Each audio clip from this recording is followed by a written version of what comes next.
Капкан шоу программасынын жалпы жамааты мына ушул программаны тартууга көмөктөшкөн биздин ар дайымкы демерүүчүбүз жеке ишкер Рыспек Жабиров өзүбүздүн терең ыраазычылыгыбызды билдиребиз дагы. Мен программанын экинчи бөлүгүнө өтмөкчүмүн. Программанын экинчи бөлүгү дагы эксклюзивдүү интервью деп аталат. Өзүңүздөр билесиздер, эгерде кимде-ким биздин мурунку программаларды көргөн болсо, азыр көрүп туруп дароо эле түшүнмөкчү. Бүгүнкү биздин негизги каарман белгилүү актер Камчы Сарыбаев. Өзүңүздөр билесиздер, Жокер жылдыз теледолбооруна катышып, Кыргызстанга аябагандай таанымал болду окшойт. Анда эмесе мына ушул Камчы Сарыбаев мен болгон эксклюзивдүү интервьюну биздин кесиптешибиз мына жатканда Капкан шоу программасынын оператору Виджей Кадыр алмакчы. Анда эмесе кезек Кадырда.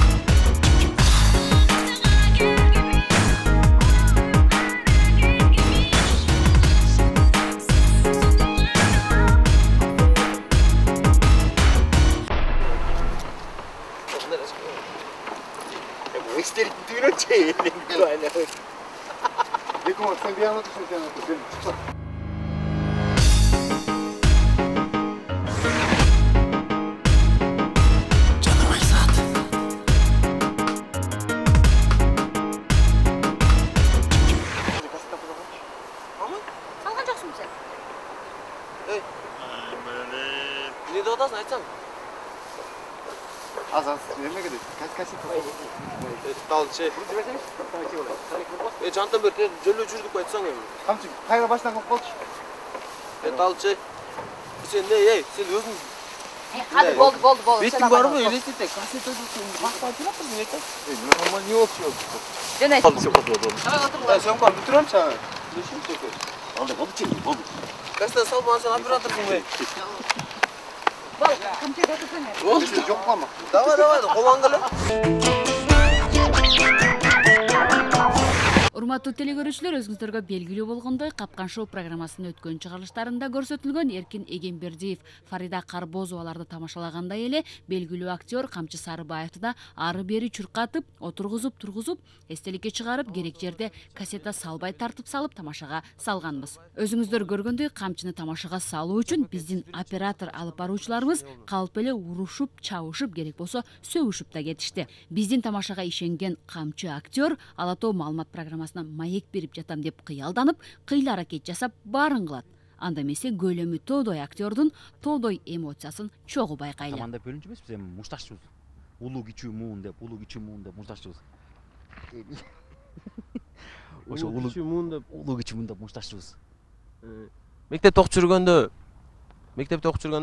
сүйгөн мындай кыздарыңар барбысыз беле? Бар болчу, кыздар бар болчу. Суворовскийде училищеден окуп келгенден кийин как раз 9 класс окуп жүргөндө анан бир кызды сүйүп, биринчи сүйүү ошондо башталган. Андан кийин уже болгон эмес. Андан кийин азыркы болсо, азыркы сүйгөнүм менен жашап атам, шүгүр эле. Кудайга шүгүр. Ошо сүйгөнүңүз менен качан тааныштыңыз эле?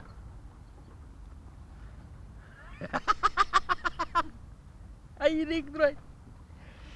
Ошо сүйгөнүңүз менен качан тааныштыңыз эле? Эми буторый денең турай. Сүйгөнүм менен мен институтта театрда окуп жүргөндө, биринчи, экинчи курста окуп жүргөндө таанышкан. Экинчи курста. Ошондо канчанчы жыл эле? Мына 3 жыл болду, 3 жылдан бери. Ошо таанышканда эң биринчи жолу сиз жана айтпадым, мектепте окуп жүргөндө сүйүү депчи. Сүйгөн кыз. Ошондо биринчи жолу бир кызга мындай сүйүүңүздү арнадыңыз беле? Арнагам. Азыр ошо арнаган менен жашап атам. Ошо кантип арнадыңыз эле? Кандай ырсаптар бар эле ошондо? Ырсаптар мененби же башкача саптар мененби? Жок, предложение жасагам. Ырсаптар менен эмес. Мен романтика жагынан деле жок. Мынтип нең турай. Романтика жок. Мен романтика деген нерсени мындай театрдын үстүнөн неме жасагам, стол жасагам. Предложение жасаганда. Стол жасап неме кылганбыз. Зонтик алып келип, тамак жасап берип, бир тоокты бышырып келип берип, бүт кухнядан барын жасап бергем ошак. Сиз Жокер жылдызына барганда, проектке сизди чакырганда, сиздин жолуңуз жана жообуңуз кандай болду эле? Жолум жакшы болгон, нормально эле мындай. Эмне, жолу жакшы болгон, барганда бардык тааныштым, бир туугандарды көбөйттүм.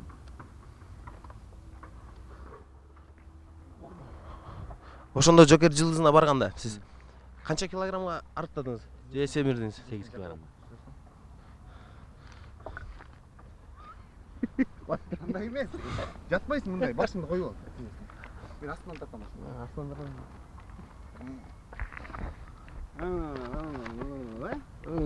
Ошо Жокер жылдызына сиз барганда канча килограммга арттадыңыз? 8 килограммга. 12 килограмм арттым. Кайра ошондой да.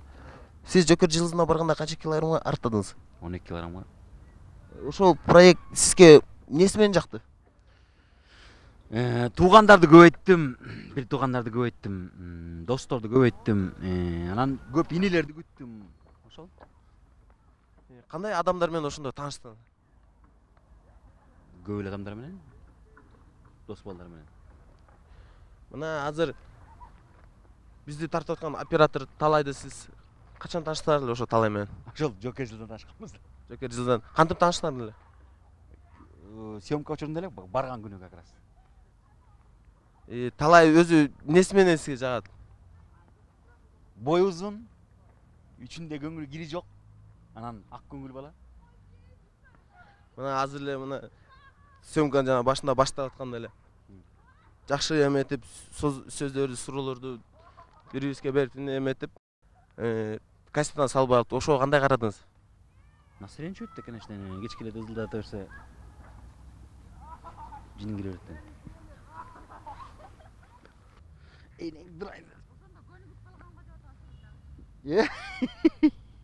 Жок.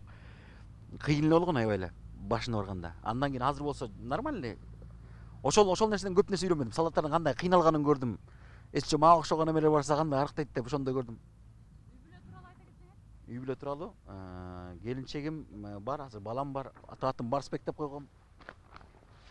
Сиз балалуу болгондо кандай ощущениеде болдуңуз эле? Биринчи балалуу. Менден башка бактылуу дүйнө жүзү боюнча менден бактылуу киши болгон эмес.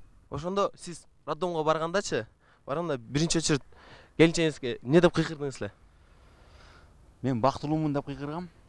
Анан дүйнө жүзүндө сенден өткөн бактылуу киши жок деп, сенден өткөн мени бактылуу кылган сенден өткөн киши жок деп айткам.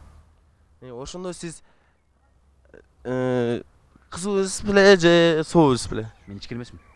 Ичкен эмесиз анда, Такыр ичкен эмесмин. 40 баланын 40-ы чыкмайынча ичпейм деп айткам такыр.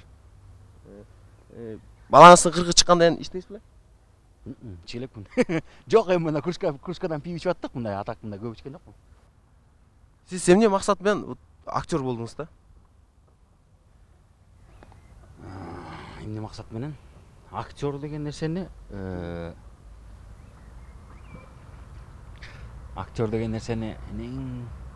актер болгон эмне максат менен?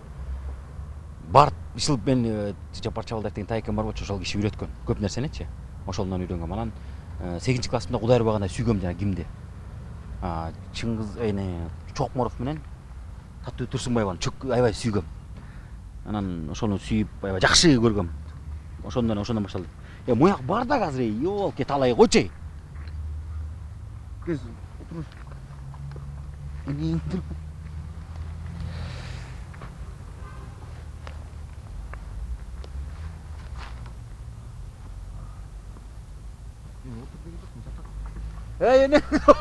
койчу, эне durayın. Сен жатып жантан бери жаткырып атасың эмне? Койчу аны. От беш. Жок, бербейм, мен окуйм.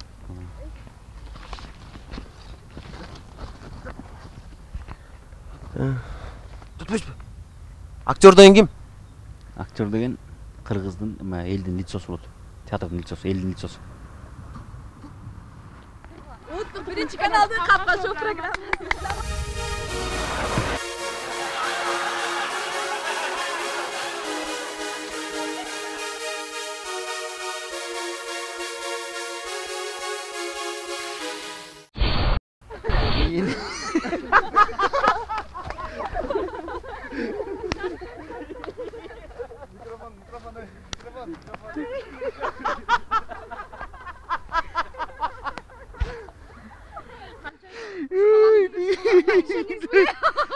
Жок. жана колунда турбайбы ошол эле көрсөтүп могу бинттерин байкагам, бинт чот энең колу ооруп атсаң еще бинт микрофон менен. Кагазын сразу байкадым, карасам Шайырбек деп жазылып атат. Эмне турбайсың сен? Мен бут тургамдын. Анан энең турган Шайырбек деп атат, кечке туруп алган энең. Анан кассет салбай калдым. Энең турбайын чотто. Энең Анатонун балдарын кытырдын балдар ушундай окуп калгам деп ком энең турбайын эсте.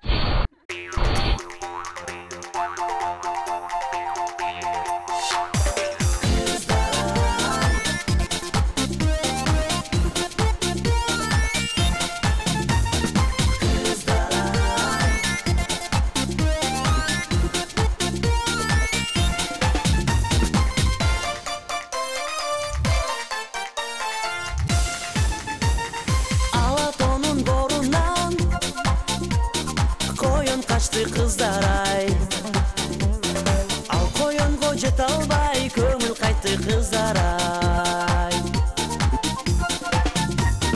Ay ay ay kızlar ay Aşığımsın tenimsin Kiyinkisin aytbayın Özün bilip özün tap Жок эми Анатолий айтты да тиги байка келип бересизби деп тиги серьезно сурады анан эмне деп коелу.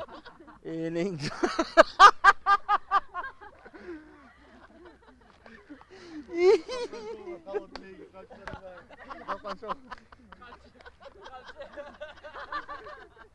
Энең туран горкийге чыктың эле сенең турайын.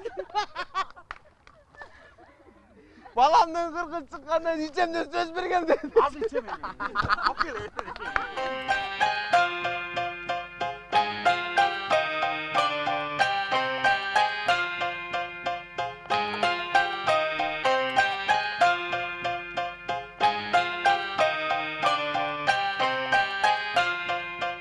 Азыр эле баарыбыз биргеликте Камчы Сарыбаев менен болгон эксклюзивдүү интервьюга күбө болдук. Албетте мунун баары тамаша болчу.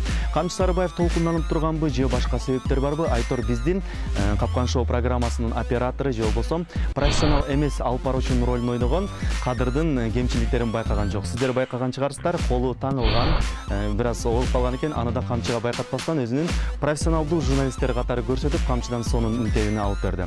Албетте мунун баары тамаша, мына ошогон тамашалар биздин программанын кезектеги чыгарылыштарында орун алмакчы. Мен сиздер менен коштошомун. Эмки программада жолукканча аман туруңуздар.